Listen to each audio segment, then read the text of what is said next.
Good morning, everyone, and good afternoon to Scott and to Russ.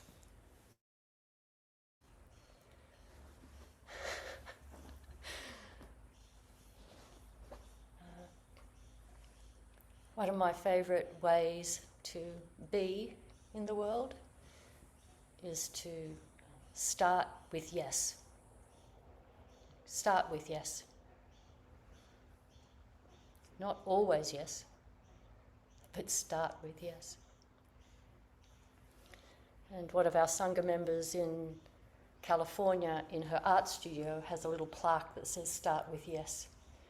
And that feels, from the perspective of creativity, a very, very good suggestion. Speaking of yes, would you mind clicking the got it over on that laptop? Thanks, Nick. And interestingly, if people are doing koan study, the first koan that you... Oh, do you know how to do it? No, it's not a touch screen. Oh, sorry. You have to use a pad, yeah. That's all right. The first koan that we work with for people who are doing traditional koan training starts with no. A monk asked Jiao Zhou, does a dog have Buddha nature or not?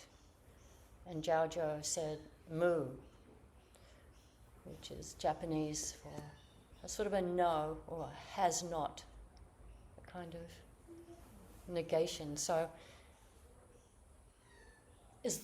although it looks as if start with yes, and Jiao Zhou's mu, Jiao Zhou's has not, seems like a contradiction, as is usually the way in the Zen tradition. We think in a sort of a non-dualistic way, so no and yes end up being two sides of the same coin. It's like the no is the nature of things. Nothing has a separate existence. Nothing is the way it appears. And then the way to function with that reality is to say yes, because things do appear this way. We appear as separate things. From an essential perspective, we aren't separate, but on a practical level, we often are. So we've got this sort of inner knowledge of no separation, no difference, no boundary, no beginning, no end. And then the way we function is yes, yes, yes I can, yes I will. Or we start with that. And I was thinking about this start with yes in relation to the 6 paramitas. Generosity is the first. Ethics, patience, vitality or energy, concentration and wisdom. And I think this sort of start with yes is a little bit of all of them, but it's a particularly the sort of first parameter of generosity and the fourth one of vitality and energy. Can we have an energetic response to the world? Can we just function in a kind of enthusiastic way about the world? And I wrote down just a comment that I saw about this attitude of vigour and vitality. It's an attitude of gladly engaging in wholesome activities, resulting in, I have to put my glasses on, resulting in wholesome, beneficial and virtuous actions. So I particularly like this, an attitude of gladly engaging in wholesome activities. Gladly engaging, not forcefully trying to make ourselves be good people, just gladly engaging in wholesome activity. It is, I think, our natural way. We are naturally good, we are naturally pure. We just learn mistaken views really from quite an early age. By the time a child is about 2, they're already acquiring mistaken views about the world, but we're pure from the start. So there is this actual natural tendency towards wholesomeness and being kind and feeling connected. That is actually our birthright, and it's our natural state. It just doesn't feel natural because we have to undo things. So some of the ways this start with yes. Yes, I will sit in Zazen. Yes, I will bring my attention back to the breath. Yes, I'll bring my attention back to the breath. Yes, I'll bring my attention back to the breath.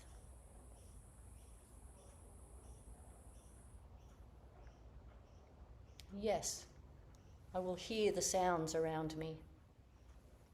I won't shut them out. I'll hear the sounds. I hear the sounds of the clock ticking and of voices in the distance, of the creaking of the building. I won't sort of unconsciously try and cut it out. Yes, I'm willing to hear it. Yes, I'm willing to notice it. Notice the appearances, the images, the objects, just the colours, the shapes. A willingness to notice. Yes, I'll let my eyes see these things.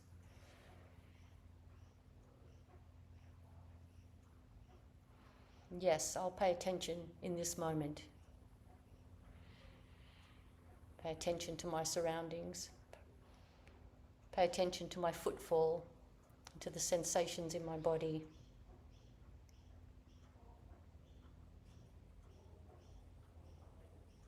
And then, of course, that also translates to, yes, I will listen to what you're saying.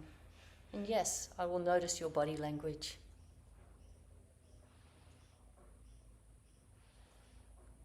Yes, I will imagine myself in your situation and feel how that feels. Yes, I will do that. It's not even really, yes, I will try and do that. It's not really, I will try. It's what comes from practice. It just becomes, yes, I will.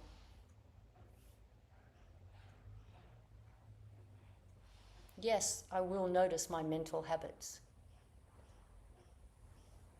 Yes, I will notice that I have a bit of a tendency to be, whatever it might be, to be a little righteous, or to be a little anxious, or to be a little depressed, or to be a little judgmental and angry. Whatever our mental habits are, yes, I'm willing to notice.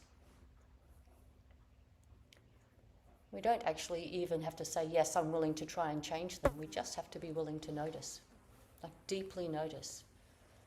Big, spacious noticing. Yes, I'm willing to do that.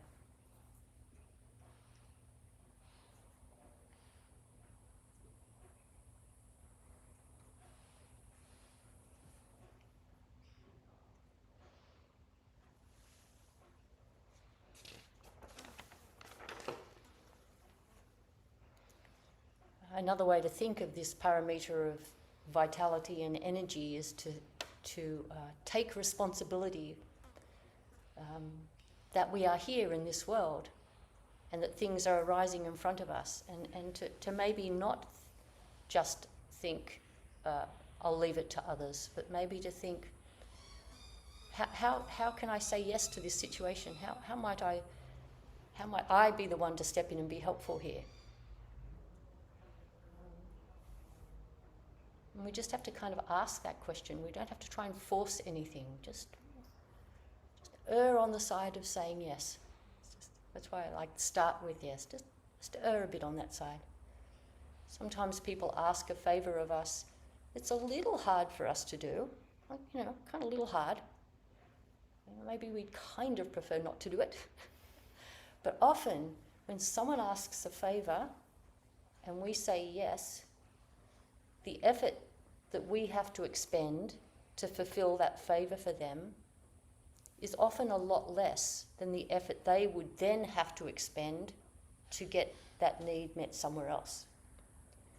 So when we say yes to someone, it's like we're reducing the amount of difficulty that would be otherwise present. And that other people, when we do that for people, so let's just make up some numbers, say I have to put out like 15% of my energy to help someone, but it saves them having to put out 50% of their energy to get that need met somewhere else. They will often feel a real gratitude to us.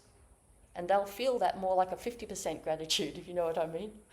Like they'll value the effort we put in higher than the effort we actually put in, because they're imagining what they would have had to have done had we not been helpful. So it has this very powerful kind of creating of a generosity cycle and a gratitude cycle. When we help someone, often they're going to feel greater gratitude, so in a way proportional to the effort we really put in.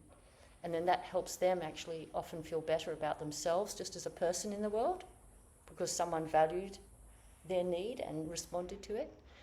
And it's more likely to result in them being beneficial to other people. And sometimes it will flow back to us, maybe soon, maybe later. The kindness that we showed to someone might flow back to us some years later from that person. They hadn't forgotten, they remembered all those years ago, that time when we did something for them, picked them up from the airport at 3 a.m. or something. That would have been really difficult for them had we not done that, but we did it. They'll remember that. So sometimes it actually flows back to us directly, which is kind of beautiful when that happens. But of course our reason for starting with yes is not transactional. We're not doing it so that something will flow back to us later. That's part of our teaching of generosity, is we give without expecting anything in return. Something in return is kind of nice, it's lovely, but we don't expect it. We're okay to not get it in return. I think what happens probably more often than not is that person just is more likely to be generous to others, so we're helping create more wholesome conditions in the world.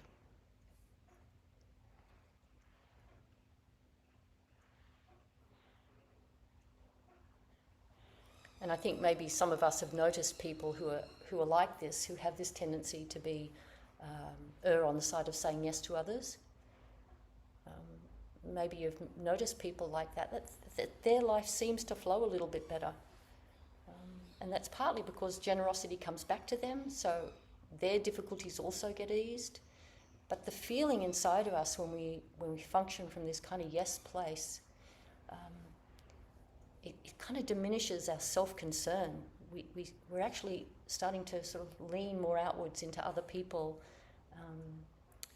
and enjoying seeing their ease. We enjoy seeing them being happy that we helped them. It becomes a genuine, pleasant feeling for us. So, because often, like we do have to say no sometimes. Saying no when it's a wise no, or you're saying no because it's not sustainable for you to say yes. Like we want to be able to sustain being a beneficial force in the world, which means sometimes we have to say no. So it's a wise no and a wise yes are exactly the same. Because a wise no is saying yes to this particular body that we're inhabiting. This particular body is too tired. This particular body needs to sleep. This particular body needs to just be by itself for a day. Something like that.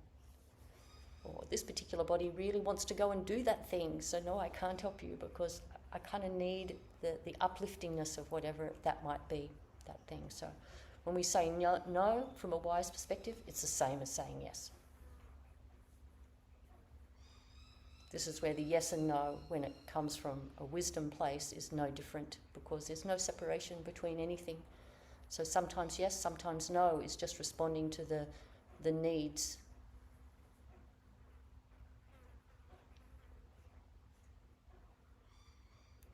So that's why it's a start with yes. It's not say yes. It's not say yes. It's start with yes. And in the koan, we start with no. And then we get to yes. It all works out.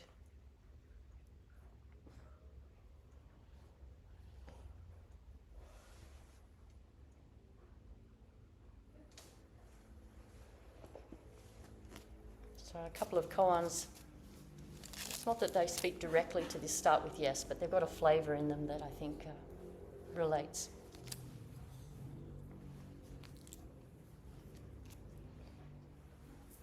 So this is in The Gateless Barrier, the Mumon Khan. I tend to use the Robert Aitken translation. Case 10. Case 10. Qing Shu, solitary and destitute. A monk said to Tao Shan, I am Qing Shu, solitary and destitute. Please give me alms. Tao Shan said, Venerable Shu. Qing Shu said, Yes, sir. Tao Shan said, You have already drunk 3 cups of the finest wine in China, and still you say you have not moistened your lips. So just to go through this a little bit.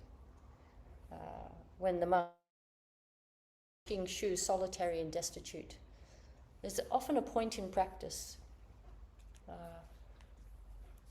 where it's like we're kind of like on a cusp, where we're almost at the point where we can let go of our self-concern and our identity, identifying with ourself as like I am the center of the universe. There's a kind of point in practice where we're just on the verge of letting that go, and it's kind of dark and scary sometimes, because there's going to be, we can kind of sense there's going to be a grief. It's going to be a grief when I let go of all the habits and patterns of the way I viewed the world. It's a little scary. And in all different religious traditions, people are often find themselves in this sort of dark spot.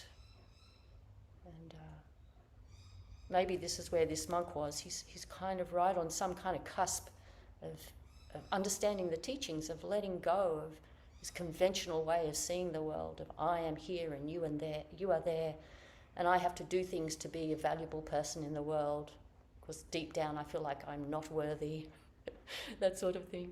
We're just on the cusp of letting go of all of that.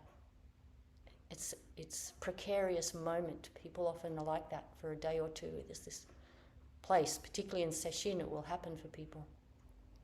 So maybe the monk is just in that spot, and he comes to the teacher and says, I'm solitary and destitute. Please give me alms. Please help me in some way.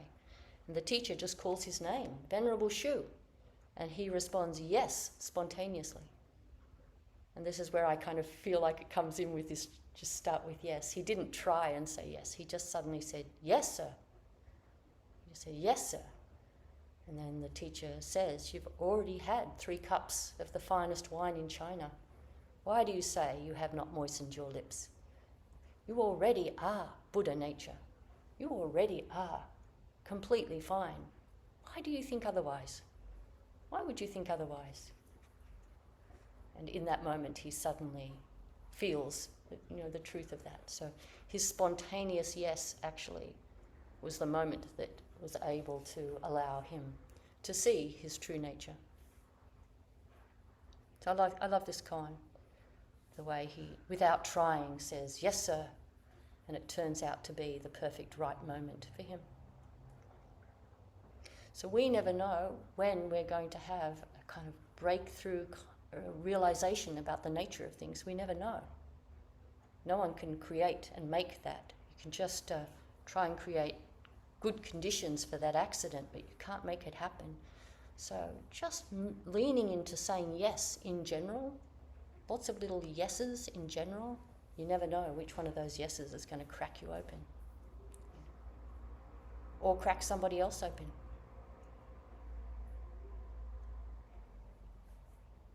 Just never know. So we can just lean a little into start with yes.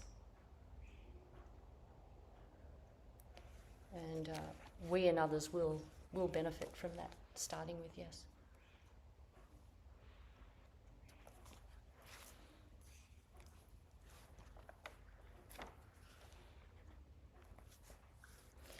This is case 46.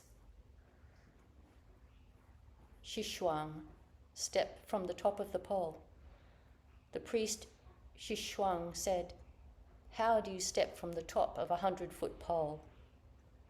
Another eminent master of former times said, you who sit on top of 100-foot pole Although you have entered the way, it is not yet genuine.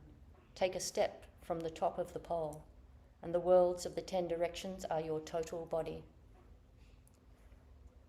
So when people work with this as a koan, they're often just sitting with this image of how do you step from the top of a 100-foot pole. One of the things I like about koans is they create images in our mind, and everybody has slightly different images. But for me, when I think of this pole, I think of a tall pole, a little bit like a barber's pole, which is a bit embarrassing, but still, with the red and white spiral going up, but very tall. And I imagine myself sitting on top of it, and it's in the midst of a massive valley, like a huge forested valley with big cliffs either side, and I'm just sitting there right at the top of that pole. And am I willing to step off? Am I willing to step off that pole into some kind of, I don't know, unknown? Am I just willing to do it? That's how the image works for me. Other people have different images of sitting on top of a 100-foot pole. But for me, I see this huge valley. I often think of the Blue Mountains out west of Sydney, and the big valleys there, the eucalyptus trees and the sort of bluish haze. And am I willing to step off into that? So maybe this is another way of thinking about starting with yes. Am I willing to just be slightly uncomfortable sometimes and say yes to something, see what happens? It's really interesting when we do things with other people, when we help other people, or a little animal, or just picking up something off the ground, fixing something that's broken, returning to the breath, deciding to kind of see if I can switch off a little bit this mental habit I'm in right now and just look at the landscape, look at the clouds. See if I can just willing to be present. Unexpected things come from engaging with the present moment. Unexpected positive things. Generally speaking, I think when we engage with the present moment rather than just listening to whatever thoughts we're having, sometimes the thoughts we're having are fantastic because we're in a contemplative state, or we're working with our intellect on some project, or creatively. I mean, it's not that there's anything wrong with thinking. We have a tendency to pay attention to our thinking at the expense of what's right in front of us. So practicing sort of stepping off the pole into this present moment. That's one way of thinking of it. Because it says here, you who sit on top of a 100-foot pole, although you have entered the way, it is not yet genuine. Sometimes the sitting on top of the 100-foot pole is seen as being caught in just the teaching, the theory of Buddhism, let's say, but it could be of any religious tradition. Just being caught in the idea of it, not quite willing to live it. We're not quite willing to embrace it with our whole bodies, but we're interested in the ideas of it. So sometimes you can think of the 100-foot pole as just being caught up in the ideas of things, but not living them. Yeah. Or it is also sometimes thought of being caught in the empty side of things, in the no side, without realizing how the yes side needs to be there too, that the yes and the no completely are intertwined. Some people can get a little too caught one way or the other. We remember the no and we function with the yes.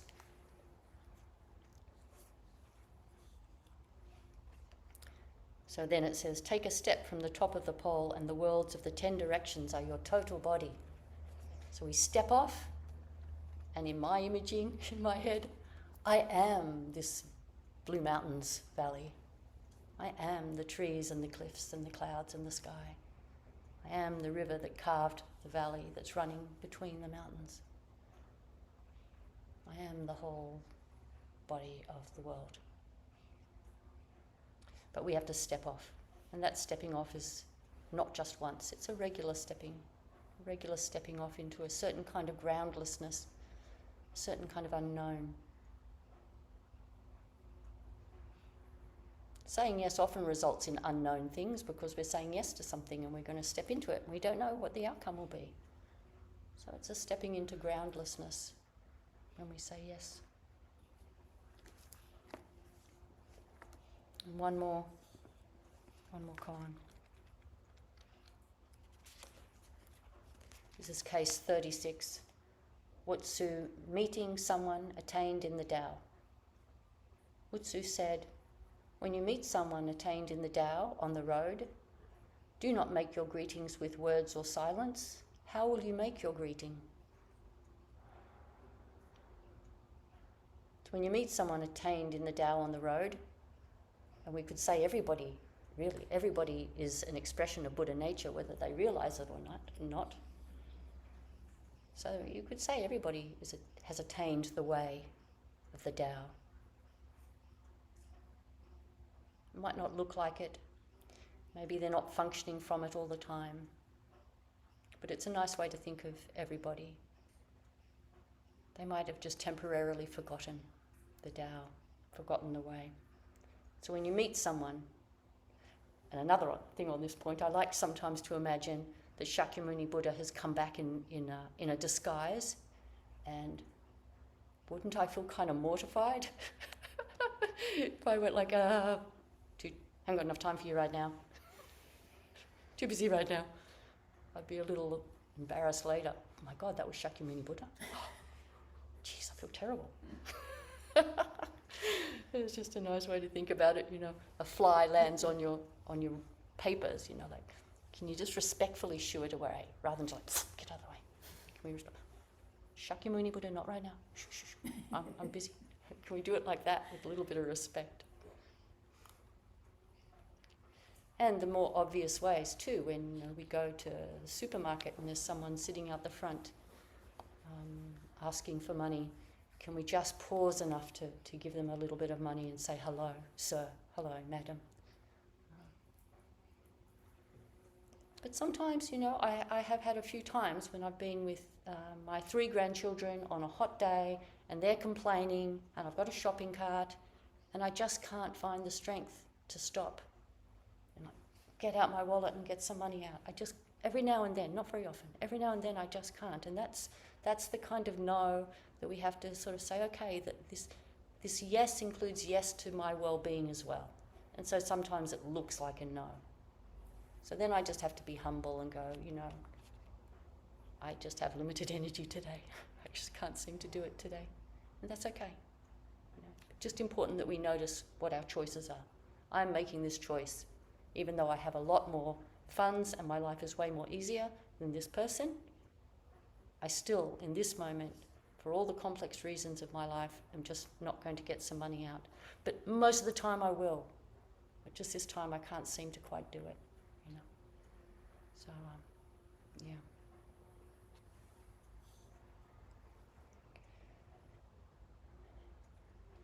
So when you meet someone attained in the Tao on the road, do not make your greeting with words or with silence. How will you make your greeting? So this don't make your greeting with words or with silence is often confusing for people. But I think one way to think about it is how can we just be natural? How can we just naturally respond without having to think, oh, now I need to respond nicely or something. Just how can we just naturally respond? We're not really thinking about it too much. We're just kind of gotten this habit of starting with yes, and so we just kind of go ahead. That's greeting someone without words or without silence. I mean, without words or silence. That's a way of doing it. It's just natural. So how will you make your greeting? We just respond with whatever's appropriate at that time. That's the kind of energy of yes.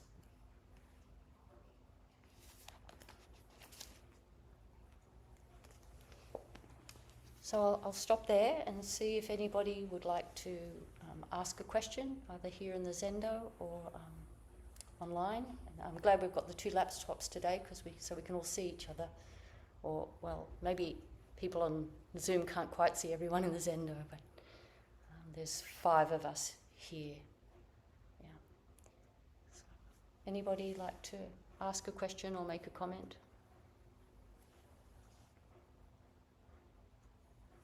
Fiona? Hi, thank you. I think one of my views is a sense of like mistaken views. I own me, I am me, I own me, and I'm responsible for what happens to me, and what I'm learning is, and I guess it's a big yes, is actually I can let go of that. You know, I'm not something you buy at the shop. You know, but I think this is strongly in me and a mistaken view, and I can let go of being quite so responsible for what happens. You know, in my choices. You know, I can let go of needing to know what will happen when I make that choice. That actually reminds me of another point, that we can create situations where people will say yes to us. You know, it's okay for us to ask and give people an opportunity to say yes to us, because the boundary, it's an illusion that we're separate, like what you're just saying. It's an illusion that we're a separate self. So it's okay for us to ask somebody, can you help me out with this thing? Can I get a ride somewhere? Or could you help me move some furniture, or whatever we might need to do? You know, or we can even ask people, you know, would you like to study with me? I'd like to do some study with someone. I wonder if you would be open to that. You know, we can ask. And that can be very generous to ask, because it gives someone else an opportunity to be able to say yes. So asking is a form of yes. We just want it to be wise. We want it to be coming from a place of intimacy with other beings, a place of connectedness, not a place of greed or something like that. That wouldn't be terribly wise. Yeah, thanks.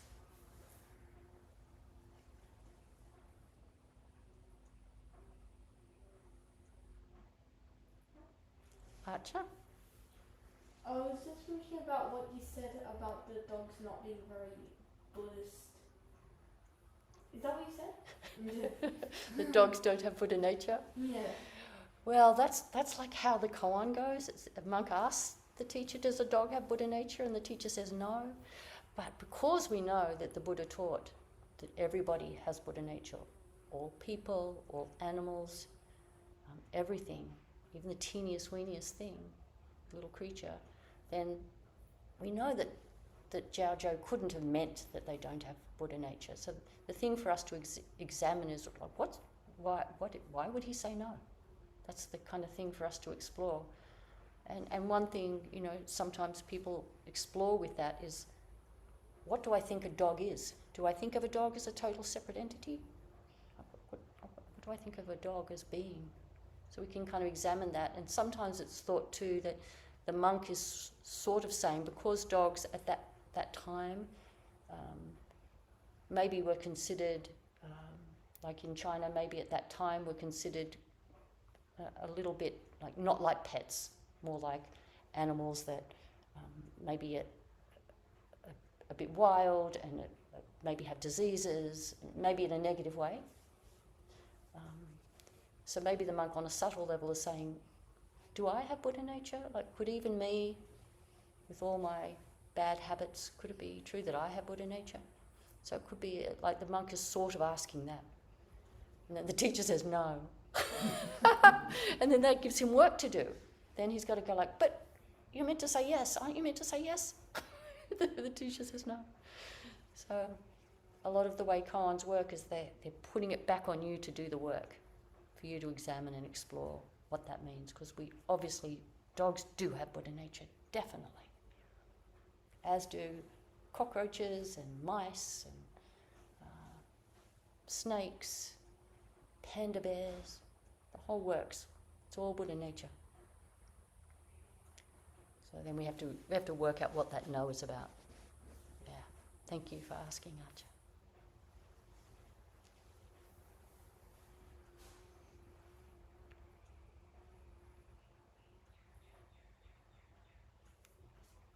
All right. Thank you, everyone. Let's finish with our chanting and then three bows. And then if you want to stay online, we kind of informally just say hello to each other at the end if you want to stay, but if you want to leave, that's okay too. I'll just turn off the recording.